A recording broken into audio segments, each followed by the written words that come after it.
Welcome, everyone.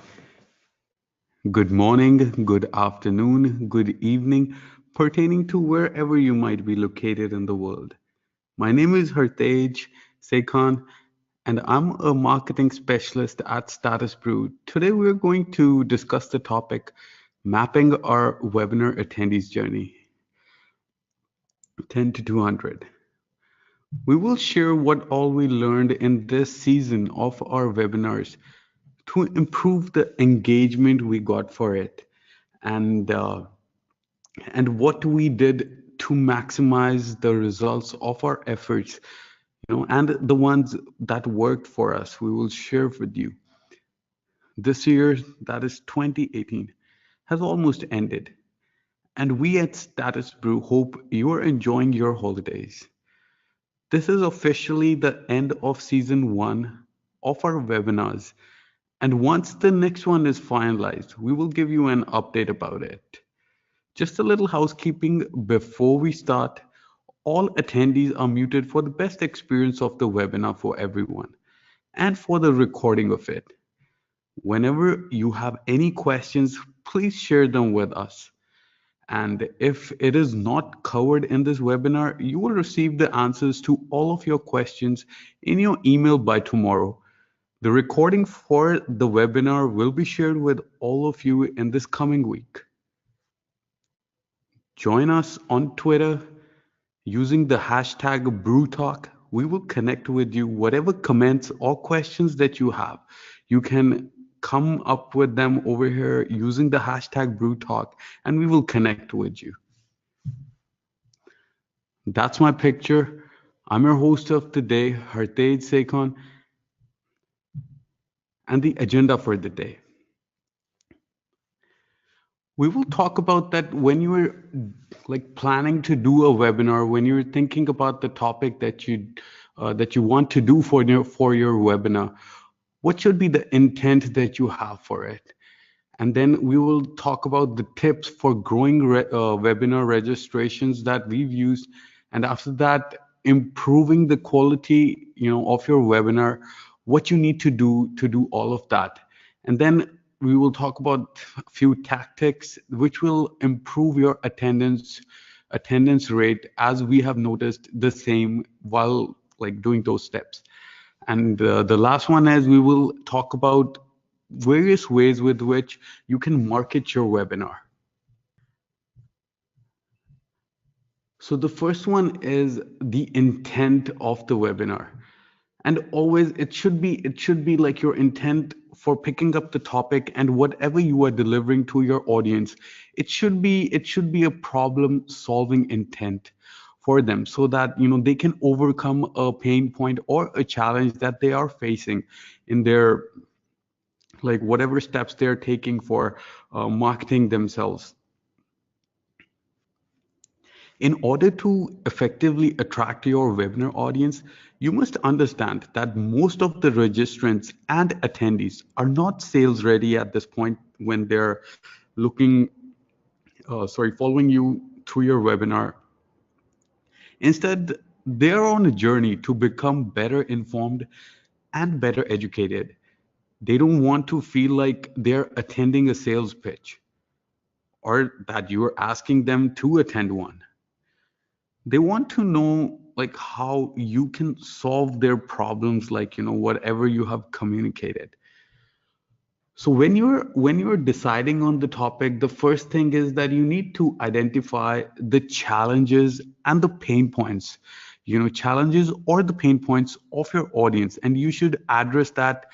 And then you should, once you finalize that what challenge or pain point you want to address, you want to determine that how you can suggest them, or how you can help them solve the challenge they have on hand. And then you should effectively communicate this, whatever content that you push out, either it's marketing content, you are sending emails, or you are sending emails, or you are making landing pages for it. They should get a clear cut message from that you are addressing that particular a pain point or challenge, and then you are going to help them solve that with that thing. So you should have like a problem solving intent for your topic and the content of it. In this way, the attendees can eventually become your customers, because and future brand advocates actually. Now let's get into more specifics on how you can plan and ensure you attract your desired audience. So the first thing we did for our webinars was that, like to grow the registrations of to grow the registrations of our webinar, that we saw that these we did take all these steps, and that every time we like planned to do the next webinar, like we tried to abide by these things more. So the first thing is choose a relevant topic, to your audience. So you can promote a webinar all you want, but if the topic isn't useful or interesting, no one's going to sign up for it, or come see it. Like, and it should be like, is your topic a must have that will educate the audience on how to overcome a pain point, or you can demonstrate how they will achieve better outcomes or better results with that. So you should always, like, you should try pushing out content or doing webinars that are like, going to solve some problem or tell them how to get better results. People won't register if it's not specific, or if it doesn't provide content that would help them overcome a challenge. Remember, people buy when they are in pain and have money to solve that challenge. Brainstorm what topics will be most useful for your audience. The best webinars will provide unique solutions and actionable tips. Research other webinars that are covering similar topics to your own. Like, whatever you are planning to execute that topic, you need to know like whatever content other people are covering in the similar topics, and you want to find ways to bring even more information to the table, so that it can be more relevant and more informative for your audience that is viewing your webinar. And make sure so that if you add content to it, it stands out. The second one is that you should use industry disruptions to your advantage. Industries in turmoil or ones dealing with confusion and change are ripe for attending a webinar to learn like how to overcome these challenges. And webinars that address these issues do like very well in attracting their audiences, like whoever they're directed towards. Disruptions can be like from industry changes that come, like in the market, or like the standards changing, or even like if there are some legal compliance shifts that they have to abide by. So you can give them solutions for such kind of things, these disruptions that come. So they'll be like a popular topic because people are like looking for solutions for all these problems that they are facing. And the third thing is that you should develop an audience profile that aligns with your like topic that you have chosen for your webinar, and like whatever value proposition it is providing your audience. And just to get a better idea about this, you can like start asking yourself, like, if you received an invitation like for a particular webinar, and is that value proposition like clear enough that and that would make you want to attend that. And so you should create a list of priorities, like of which industries, markets, or types of buyers would most benefit from this topic, that like that also aligns with like your desired business outcomes. Like, for example, beyond identifying these 5 key demographics, which are industries, job titles, job levels, revenue thresholds, and geographies, like keep refining which job titles and functions your webinar would appeal to the most, like, and focus on providing content that aligns with this for this audience. The fourth thing you should consider is that you should consider external thought leaders as your speakers. The credibility of a webinar significantly increases when at least one of the speakers is not affiliated with the company sponsoring the webinar. A thought leader or like third party expert is critical in attracting an audience. Like, you want to call over, like, to join you for your webinar, and an expert in the particular field, like, whatever, like, you have chosen your topic. So real thought leaders will inspire attendees who are interested in learning more, and that they will, like, after listening to the thought leader, they will contact the webinar sponsor, and then try to find out more information regarding that topic. A well-known brand, like, just to give you an example, like a well-known brand that chose, like, their own sales vice president as one of the presenters along with an internal engineer, like, they resulted in falling flat. Like, their webinar did not give them good results at all. Like, while even like they were knowledgeable, they lacked a credible third party speaker. So, like, so they just use all people from inside the company itself. So while they were knowledgeable, they lacked a credible third party speaker, which made the event sound like a corporate sales pitch. When an industry analyst, editor, or thought leader unaffiliated with the webinar sponsor or the company that the webinar is like sponsored by is involved in it, it appears less like a sales pitch and motivates people to, like, register and attend and get that information, like whatever that thought leader has to, like, give them. So the fifth point for increasing your webinar registrations is that you should gather and mine actionable lifecycle intelligence. So by this I mean that, like, there's this famous saying that what gets measured gets done. Key metrics like emails and webinar performance can tell you if you're on track to meet your goals. If you're not, they'll help you diagnose what mid-course changes need to be made long before you meet your virtual audience. Knowing your email delivery rates provides insight into how well your lists are performing, revealing any differences between the number sent and the number delivered. So open rates provide insight into the effectiveness of your topic that you've chosen for your webinar, and the subject lines that you've provided with it. The unsubscribe rates tell you whether or not you are addressing the right audience demographics.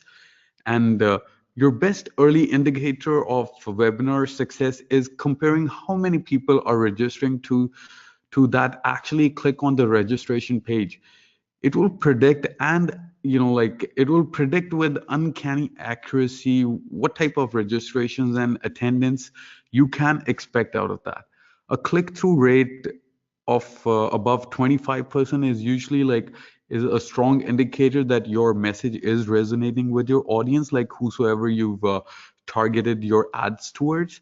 And a low performing CTR in, like, means that in the teens actually might indicate problems with your landing page appeal, or as well as your overall messaging and the value proposition that you have in the chosen topic that you have.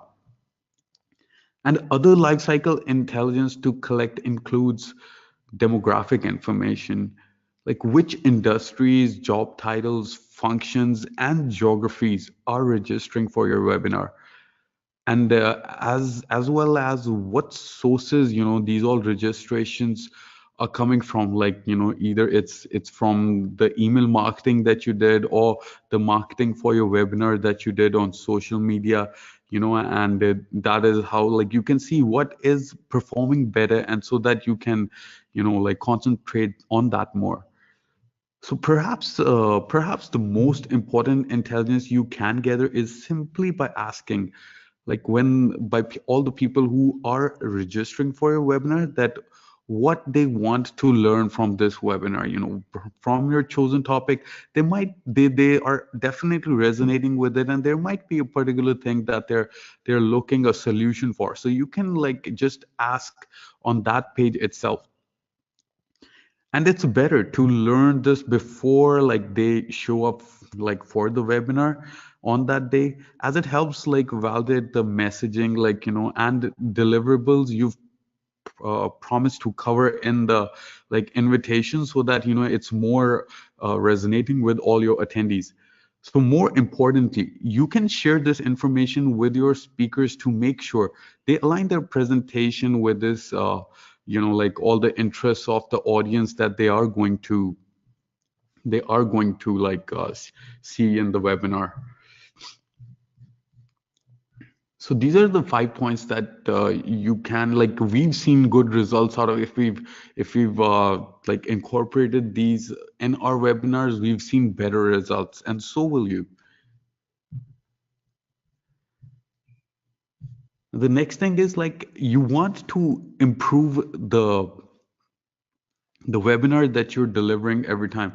So just to improve the webinars that you're delivering, first of all, you need to like use better content. So by that, I mean that, if you're using pictures for your webinar, make sure that they are high definition and they look good.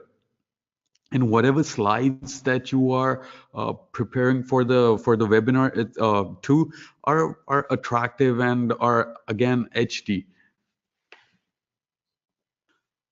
The second thing to improve your webinars is that inviting better guests for it, like the speakers that you invite for that particular topic, like whosoever is the thought leader that you have invited to join you for that webinar. So you want to, like, invite better guests, so that like all the attendees can, like, like link with that, resonate with that speaker more. Like if that person is more popular, you will definitely see more turnout because of that. The third thing you can do to improve your webinars is that if you have, like, people who come in-house, like if your webinar is obviously going to be online, but if you do your seminars, webinars, like in person, if people are coming, so you want to like choose better venues for your webinar, so that attracts all the in-house attendees as well, like all people who are going to be there in person. So if it's a better venue, that's just an additional add up for them to be present over there. The fourth one is that to continuously improve the delivery of your webinars is that you need to study and incorporate the metrics that you are seeing out of your webinar. So whatever results that you are seeing, and like, you need to study those, and whatever you learn from that it paints a picture for you that you need to improve on certain things. Do that. So metrics are very helpful, which will help you in improving your webinar as well. The next one is that, like, to increase, like, you can do all of these to increase the attendance rate for your webinars. So first thing is, you can give something away, like, freebies. Like, everyone loves freebies. Capitalize on this by offering a guest to attendees only. The offer should be something related to the topic of the webinar that you have chosen, like, if possible.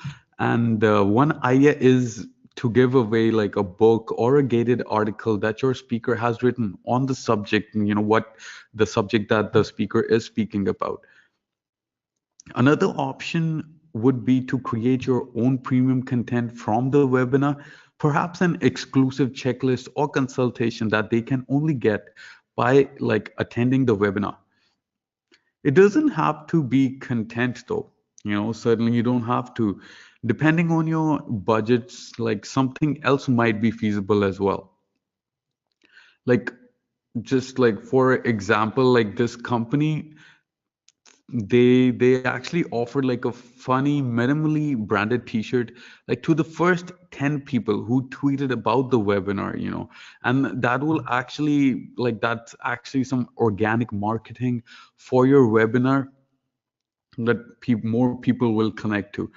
And offering something like this to those that come to the event can be a great way to get more people to log in, and as long as the item is desirable and definitely not junk. So the second thing that you can do to improve the attendance rate is that you can emphasize scarcity. Like for some reason humans respond like when there is a notion of only few can get it, or like there's a limited quantity, or like even per se that for the webinars we can say that there's limited seating only, and you can use this to your advantage. Scarcity is a marketing technique which is based on the principle of fear of missing out. It's also called FOMO, FOMO. So simply speaking, it is telling your users that the offer you are presenting at the moment is limited and they may not have the same opportunity in the future. One really popular webinars team sent an email like about 2 hours before starting and mentioned about there being limited room. And for them to make sure to like log in early if they wish to be a part of the webinar. And this tactic, like when they saw this tactic alone boosted the attendance rate to 60% of all the attendees they got for that webinar. So you can definitely use scarcity for your benefit. And the third thing is that don't talk about your product. You do not want to market your product too much. So talking about your product all the time is certainly going to turn away your audience. Make sure each webinar is promoted accurately, and as like whatever its intent is, like either it's educational or it's a product oriented webinar that you are doing, and make sure there's a good mix of both in your schedule of webinars. The fourth thing you could do is that you could lessen the frequency of your webinars. Like in today's digital age, people are bombarded with content and offers constantly. If you are noticing a steady decline in your registration number and attendance rate, either your topic isn't relevant or it's possible you are having too many events. Like test and find out what works the best for your audience. Once a month works great for like most or many like business to business companies, but whereas the other spaces, such as education, like firms, like marketing profs, like etc., like they couldn't possibly do anything less than once a week. So you definitely want to see, you do not want to, you want to give time to your audience to gulp that down as well, and you do not want to like have a higher frequency that they just like start ignoring it because the frequency is too much. And the fifth thing that you can do to improve your attendance rate is that you can incorporate interactivity. The obvious benefit of attending a webinar live in is the interactivity it provides over a streamed event, like a pre-recorded event, and this is usually incorporated into a live question and answers at the end, but making your webinars more interactive overall will entice registrants over time to want to participate in it and like to link with you. The sixth thing that you can do to improve your attendance rate is that you can change the metrics. So webinar metrics, like webinar attendance rate is generally defined as people who registered and attended live versus people who registered but did not attend. However, registrants, you do remember that, registrants often have, like have conflicting meetings, or they're traveling somewhere that day, or they might prefer to watch webinars in the evening after, like, if they have kids, after their kids have gone to bed. And instead of tracking a straight number of attendees versus non-attendees, try adjusting the metric to include registrants who watch the recording later as they are engaging with our content. Like, but just at a different time, like, whenever they have time, but they are going through and like, looking, viewing our content. You may find that more registrants than you thought are viewing your webinar. Like, if you try to follow that all who are all the people who might have, like, saw your webinar later, like whenever they had time. And this will eventually, like, give you a better statistic that, that what was the success rate of your webinar, and how many people saw your webinar.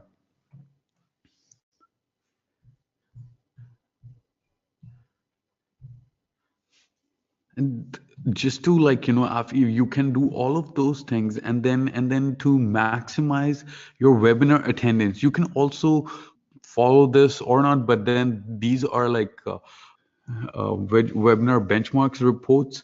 And according to them, like, Wednesday and Thursday had the highest rate for people to attend webinars.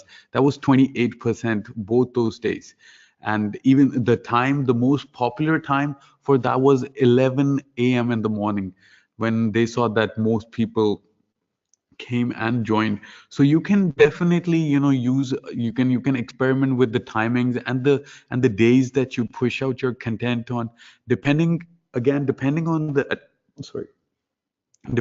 audience that you have, that you are addressing at that moment. So you can definitely like try different days and different times to see that what works the best for you.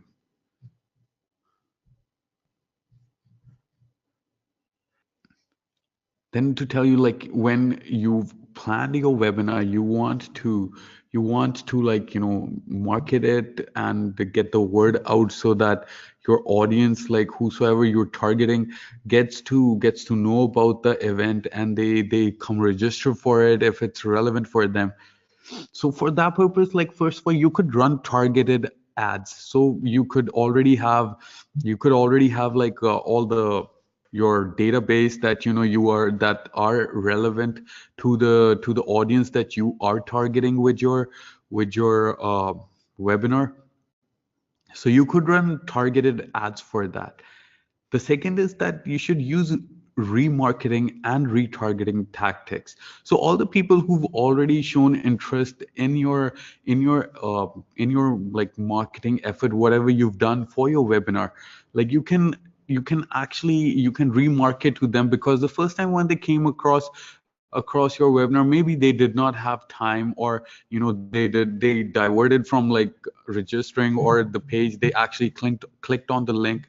So you can show them the registration link again, so that, like, maybe they might have the time and like to engage with your webinar and register for it.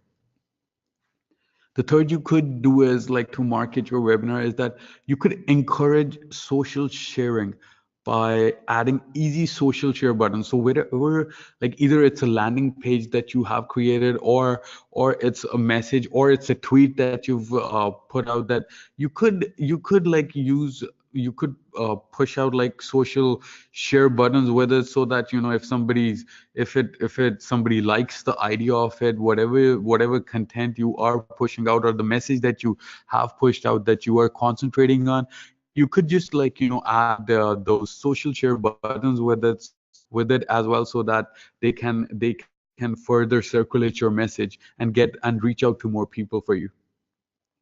The fourth thing that you could do to market your webinar is that you could create like an event page on social media, so that like any like and that link could be shared with all the messages that you are pushing out, and people can like register for the webinar from there as well.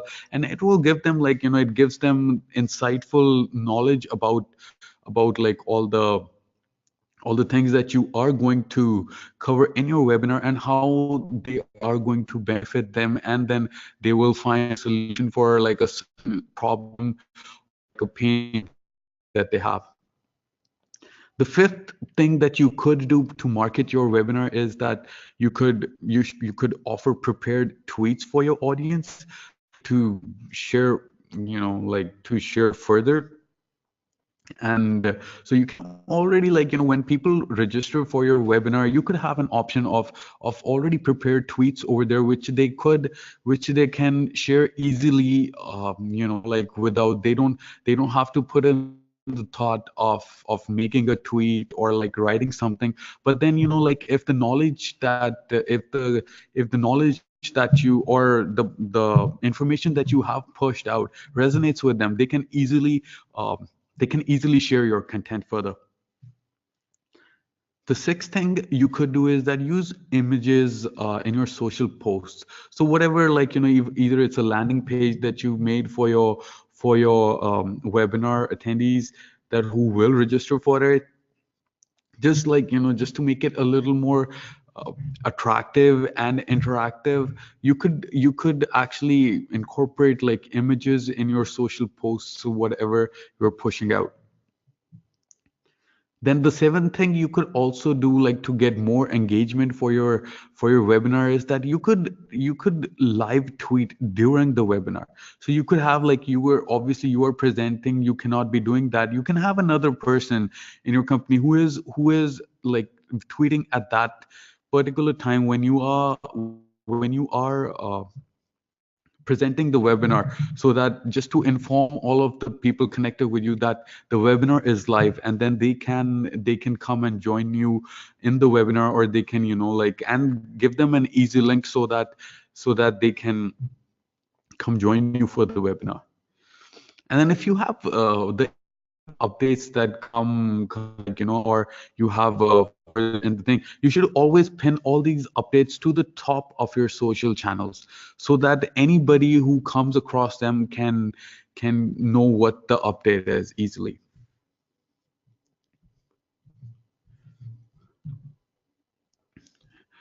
So this all like will definitely, you should incorporate if you are planning to do webinars, or you already do. This all information will definitely help you, as it has helped us in this season, the first season we did for our webinars. And hopefully all the information that I have shared with you in this webinar is useful for you and helps you in the future endeavors that you do, whether you already conduct webinars or plan to do them in the future. In case you have any questions, please send them in. You will get the answers to all of them in your email by tomorrow. The recording for this webinar is going to be shared with all of you in the coming next week. And as I said earlier in the start of this webinar, that this is officially the end of season 1 of our webinars. We will update you about our plans for the next season.